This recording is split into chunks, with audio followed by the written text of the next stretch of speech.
1912 आइतबारको दिन टाइटानिकको चौथो दिनको यात्रा सुरु भइसकेको थियो। बिहानको मौसम, खुल्ला आकाश, यात्रीहरू खाना र रमाइलोमा व्यस्त थिए। सबैलाई लागिरहेको थियो सब ठिक छ, तर कप्तान र कर्मचारीहरूले हिमचट्टानको चेतावनी दिइसकेका थिए। दिनभरमा 5वटा भन्दा बढी जहाजहरूले पनि चेतावनी दिइसकेका थिए। दुर्भाग्यवश ती चेतावनीलाई गम्भीर रूपमा लिएन। अझ पनि टाइटानिक उच्च गतिमा नै अगाडि बढिरहेको थियो, 21.4 नट्स यानि कि 40 किलोमिटरको स्पिडमा। साँझ पर्न थालेपछि तापक्रम घट्दै गयो र रातको 11 बजेतिर पुरा समुद्रमा धुन्द फैलियो। दुर्भाग्यवश त्यो रात चन्द्रमा पनि निस्किएको थिएन। रातको 11:40 जहाजको अगाडि भागमा खटिएका 2 जना कर्मचारीहरूले अचानक सेतो वस्तु देखे। त्यो थियो विशाल हिमचट्टान। उनीहरूले तुरुन्तै घन्टी बजाएर चेतावनी दिए र कप्तानलाई सूचित गरियो। दुर्भाग्यवश जहाज धेरै ठुलो थियो, घुमाउन समय लाग्यो। टाइटानिकको दायाँपट्टिको भाग हिमचट्टानसँग ठोगिन पुग्यो र यसले 5वटा वाटर टाइट कम्पार्टमेन्ट च्यातिदियो। बाहिरबाट हेर्दा जहाज राम्रो देखिन्थ्यो, तर भित्र समुद्रको पानी एकदमै वेगमा पम्प हुँदै थियो। थोपा थोपा पानीले विश्वको सबैभन्दा ठुलो जहाज डुबाउन सुरु गरिसकेको थियो। इन्जिनियरहरूले जहाज बचाउन प्रयास गरे, पानी रोक्ने प्रयास भयो। सबै प्रयास असम्भव भएपछि लाइफ बोट तयार पार्न थालियो। तर वास्तविकता धेरै डरलाग्दो थियो, किनकि टाइटानिकसँग जम्मा 20वटा मात्र लाइफ बोट थिए, जसमा 1200 यात्रीहरू अटाउन सक्थे। तर 1000 भन्दा बढी यात्रीहरूका लागि भने कुनै विकल्प थिएन। रातको अँध्यारोमा चिसो हावाको बीच टाइटानिक अब इतिहासको पाना बनाउने बाटोमा लागेको थियो। हिमचट्टानसँग ठोकिएपछि धेरैलाई थाहा नै भएन कि के भएको हो। कतिले त सामान्य झट्का ठाने, तर जहाजको तल्लो भागमा भने पानी बिस्तारै भरिँदै थियो। समयसँगै यात्रीहरूको मनमा डर पनि त्यस्तै भरिँदै थियो। कप्तान स्मिथले यासोयास सन्देश पठाउन आदेश दिए।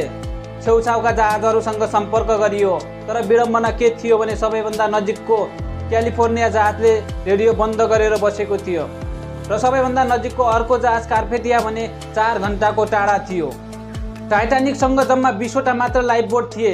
धेरै यात्रीहरू अचम्ममा परे, किनभने 2200 यात्रुहरूका लागि त्यो लाइफ बोट पर्याप्त थिएन। महिला र बच्चा पहिलो भन्ने नीति अनुसार लाइफ बोटमा यात्रीहरू राख्न थालियो। सुरुमा त यात्रीहरू डराएका थिए, किनभने अँध्यारो रातमा सानो नाउँमा बस्न सहज भन्ने पटक्कै पनि थिएन। आधाभन्दा धेरै खाली जहाजहरू समुद्रमा झारियो। बाँकी जहाजमा रहेका यात्रुहरू रुने, कराउने र प्रार्थनाका साथ जहाजमा नै बाँकी थिए। बिहानको 2:10 टाइटानिकको अगाडिको भाग पुरा समुद्रमा डुबिसकेको थियो। 2:18 बिजुली झल्किएर बत्ती निभ्यो। त्यसपछि टाइटानिक 2 टुक्रामा विभाजित भयो। जिन्दगीको अन्तिम क्षणमा कलाकारहरूले गीत गाइरहे, परिवारहरूले एक ठाउँमा अङ्गालो हालेर बसिरहे र कतिपयले सन्देश लेखेर समुद्रमा बगाइदिए।